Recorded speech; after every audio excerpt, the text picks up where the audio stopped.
जय गुरुदेव।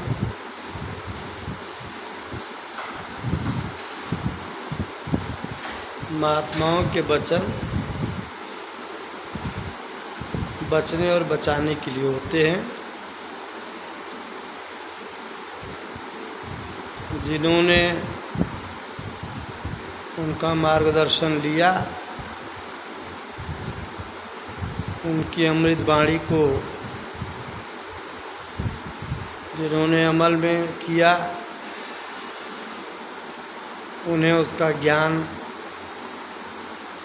का प्रकाश उन्हें सदा मिलता रहता है।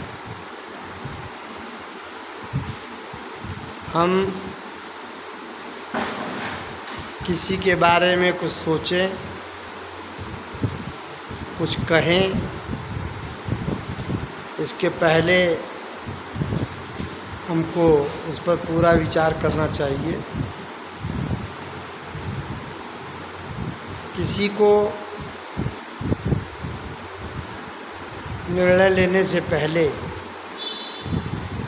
आत्मचिंतन मंथन जरूरी होता है। जब हम किसी को अपने से विपरीत परिस्थिति में देखते हैं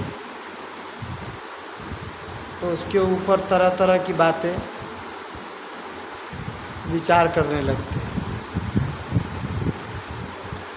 लेकिन हमेशा ये याद रखना चाहिए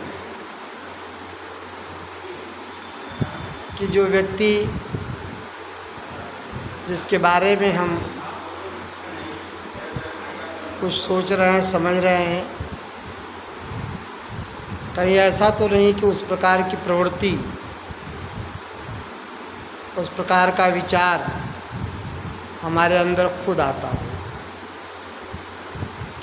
इसलिए हमें किसी को गुण और दोष बताने से पहले या किसी का गुण और दोष देखने से पहले स्वतः अपनी अंतरात्मा से कुछ सवाल जवाब कर लेना चाहिए। क्योंकि संसार में कोई व्यक्ति पूर्ण नहीं है, पूर्ण परमात्मा है।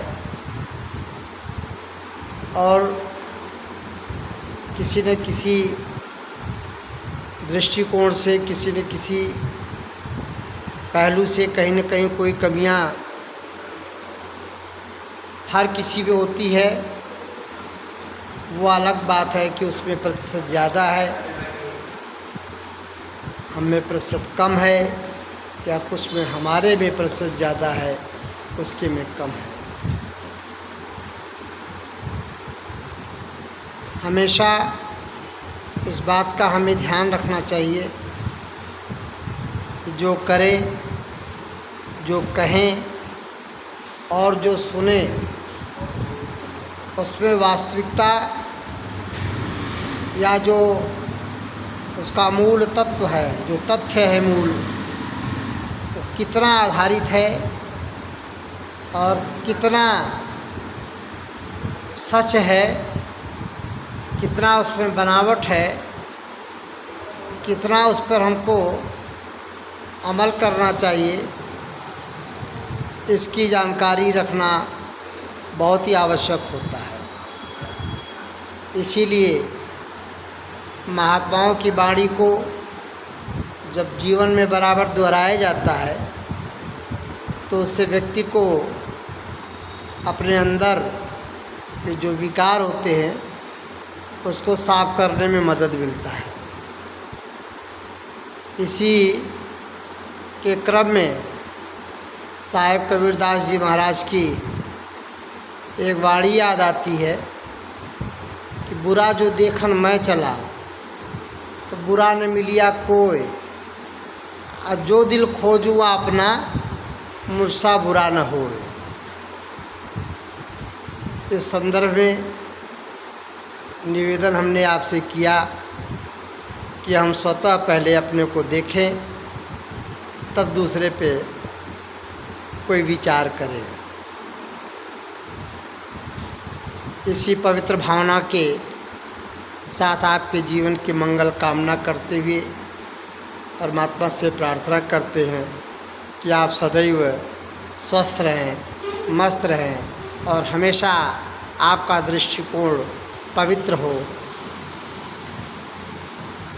जय गुरुदेव।